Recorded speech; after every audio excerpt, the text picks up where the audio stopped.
Diretamente de Serra Negra do Norte, o correspondente Donaldo Nazário Serra traz as notícias mais relevantes, conectando você aos acontecimentos que impactam a vida de toda a população.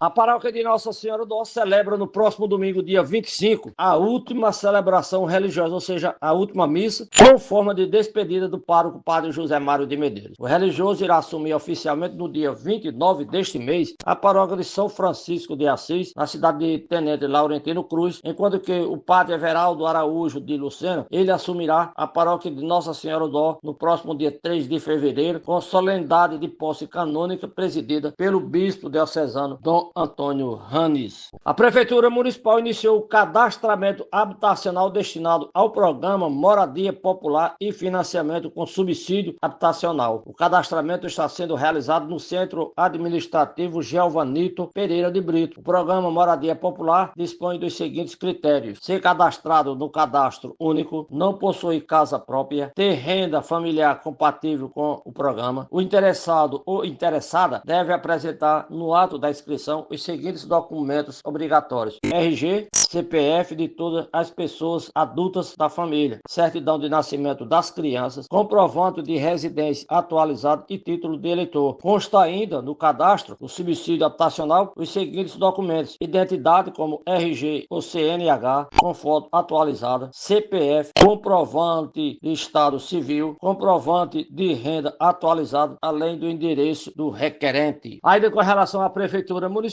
esta por meio da Secretaria de Abastecimento, Meio Ambiente e Recursos Hídricos, vem trabalhando diariamente para atender a demanda da população no sentido do fornecimento de água nesta cidade. Pois devido à barragem de Dinamarca estar no volume morto em decorrência da estiagem da seca na região, aqui na cidade e na zona rural, o fornecimento de água está sendo realizado por meio de capacitação, por meio de chafariz instalado em vários pontos estratégicos da cidade. Os equipamentos e os chafariz são abastecidos por carro-pipas, veículos credenciados pelo Poder Público Municipal, além de perfuração de poços, integrando assim um conjunto de medidas voltadas para amenizar os impactos da crise hídrica, viabilizando, garantir assim o acesso que possa atender a população serranegrense neste período de estiagem em razão da seca na região. De Serra Negra do Norte, Donaldo Nazário Serra.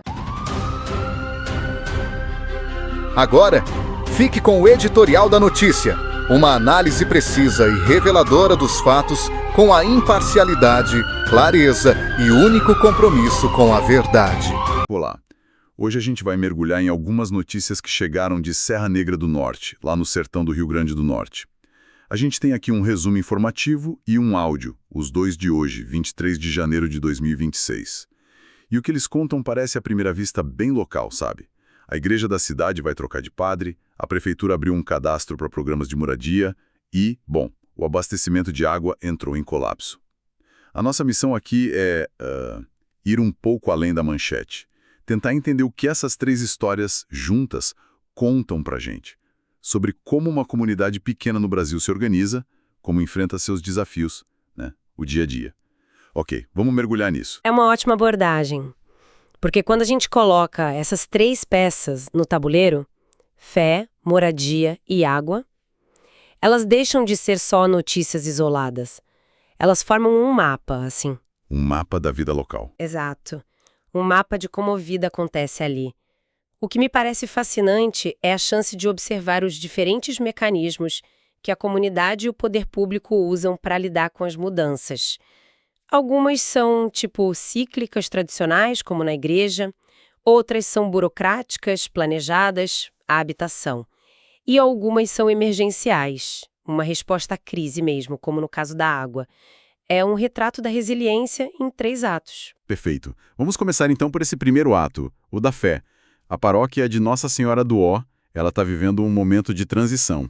O padre José Mário de Medeiros, que estava lá, está de saída. A última missa dele, de despedida, já está marcada, vai ser neste domingo, dia 25. E o destino dele também já é certo, a paróquia de São Francisco de Assis, em Tenente Laurentino Cruz. Ele assume lá no dia 29. E como manda a tradição, né? A cadeira não fica vazia por muito tempo. Exato. Quem chega para assumir é o padre Everaldo Araújo de Lucena. E a chegada dele não é nada informal. está marcada uma solenidade de posse canônica para o dia 3 de fevereiro, um evento que vai ser presidido pelo bispo da diocese, Dom Antônio Ranes. Numa cidade pequena, a troca de um padre parece um evento enorme, né?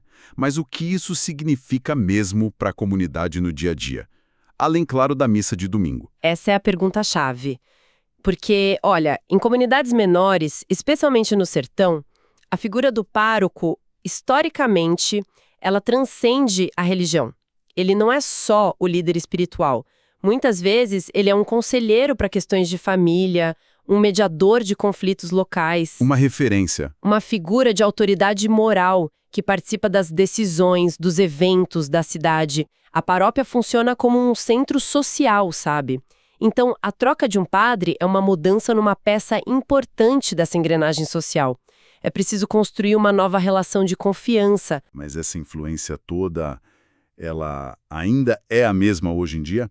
Principalmente entre os mais jovens?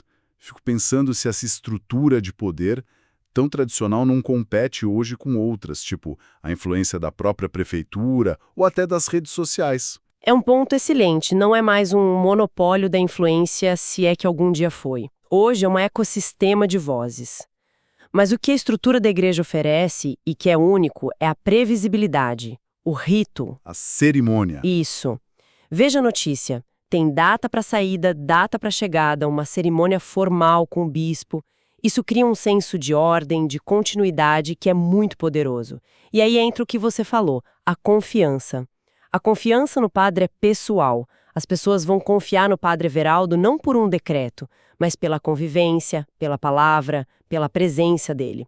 É uma confiança que se constrói com o tempo. Uma confiança pessoal e analógica, digamos assim, num mundo cada vez mais digital, né? Quando a gente compara com as outras áreas da vida da cidade. Boa. Então vamos fazer essa ponte. Falando em estrutura e busca por estabilidade. A prefeitura também está tentando construir uma base sólida para os moradores, mas de uma forma bem diferente, com tijolo, cimento e, claro, muita papelada. Foi aberto o cadastramento para 2 programas, o Moradia Popular e o financiamento com subsídio habitacional. O local é o Centro Administrativo Giovanito Pereira de Brito. E aí a gente já vê a primeira grande diferença. A confiança aqui não era uma pessoa, é num processo, numa instituição. A promessa é, se você seguir as regras, preencher os requisitos, talvez consiga uma casa. É um tipo de contrato social bem mais formal. E as regras são bem claras. Para o Moradia Popular, por exemplo, tem que estar no Cadastro Único, o CadÚnico. Além disso, a pessoa não pode ter casa própria e precisa ter uma renda familiar compatível. Mas o que me chamou a atenção foi a lista de documentos. Espera um pouco, a lista para os 2 programas é diferente. Eu teria pensado que seriam iguais. Por que isso? Essa é uma ótima observação, porque é nesses detalhes da burocracia que a gente entende a política pública. A diferença não é por acaso. Vamos olhar de perto. Para o Moradia Popular, pedem RG e CPF de todos os adultos da família, certidão de nascimento das crianças. O foco é na família toda. Exato. Foco na unidade familiar. Isso, somado à exigência do CadÚnico, nos diz que o alvo é a população em maior vulnerabilidade, talvez com renda informal. O que importa para o Estado é a composição da família e a necessidade dela. Entendi. A análise é sobre o núcleo familiar. E para o outro programa, o de subsídio? Para o financiamento com subsídio habitacional, a lista já é outra. Documento com foto, CPF, comprovante de estado civil, comprovante de renda atualizado e endereço. Aqui a lógica é de um financiamento. O foco está no indivíduo como agente econômico. Ah, claro. A exigência de comprovante de renda atualizado sugere que o programa mire em trabalhadores com alguma formalidade, capazes de comprovar uma renda mensal, mesmo que baixa. Na prática, são 2 ferramentas para 2 públicos diferentes, sabe? Mas ambas precisando de moradia. Faz todo sentido. É uma estratégia dupla. Mas essa quantidade de papel, imagino que para muita gente só reunir tudo isso já é um desafio enorme. Sem dúvida. E isso revela o paradoxo da burocracia, né? Ela é criada para ser impessoal e justa, para que todos sejam tratados pelo mesmo critério, a confiança que é no sistema. Você entrega os papéis e espera. E confia que o sistema vai te dar uma resposta justa. Mas essa mesma impessoalidade pode virar uma barreira gigantesca para quem tem uma vida menos estruturada, quem tem dificuldade com o documento. A iniciativa é fundamental, mas o acesso a ela nem sempre é simples. Enquanto algumas pessoas esperam na fila por uma casa, com sua pasta de documentos debaixo do braço, a cidade inteira enfrenta uma espera ainda mais urgente, a espera pela água. E aqui, a notícia é alarmante. A principal fonte de abastecimento, a barragem Dinamarca, atingiu o que se chama de volume morto. Um termo técnico que, na prática, significa o fundo do poço. Exatamente. A analogia que as fontes usam é perfeita. É como se a grande caixa d'água da cidade tivesse chegado naquele nível finalzinho, sabe? Onde a água que ainda existe lá no fundo não tem mais pressão para sair pela torneira. O sistema de abastecimento principal, ele simplesmente parou de funcionar, por causa da estiagem e da seca severa na região. E é importante frisar que a seca da barragem Dinamarca não é um acidente, não é um cano que quebrou. É um sintoma agudo de uma condição climática crônica que afeta todo o semiárido. Mas o que o material nos mostra não é só o problema, é a resposta a ele. E essa resposta é um terceiro modelo de organização social, completamente diferente dos outros dois que a gente viu. Como assim? A Prefeitura, através da Secretaria de Abastecimento, Meio Ambiente e Recursos Hídricos, agiu rápido. A solução foi descentralizar tudo. Instalaram chafarizes em pontos estratégicos, tanto na área urbana quanto na zona rural. Pense na mudança que isso representa. A cidade saiu de um sistema moderno, invisível, onde a água magicamente aparece na torneira de casa, para o sistema ancestral comunitário, de ir até a fonte pública buscar água. É um recuo tecnológico forçado pela natureza. E a logística por trás disso é o que chama a atenção. Esses chafarizes são abastecidos por carros-pipa. E não são quaisquer carros-pipa. A fonte menciona que são veículos credenciados pela prefeitura. Além disso, eles estão perfurando novos poços para encontrar fontes subterrâneas. Isso tudo soa, incrivelmente complexo de gerenciar. E aqui está o terceiro tipo de confiança que a gente está discutindo. Não é a confiança pessoal e de longo prazo no padre, nem a confiança burocrática e impessoal no sistema de moradia. É uma confiança pragmática, diária, na logística da prefeitura.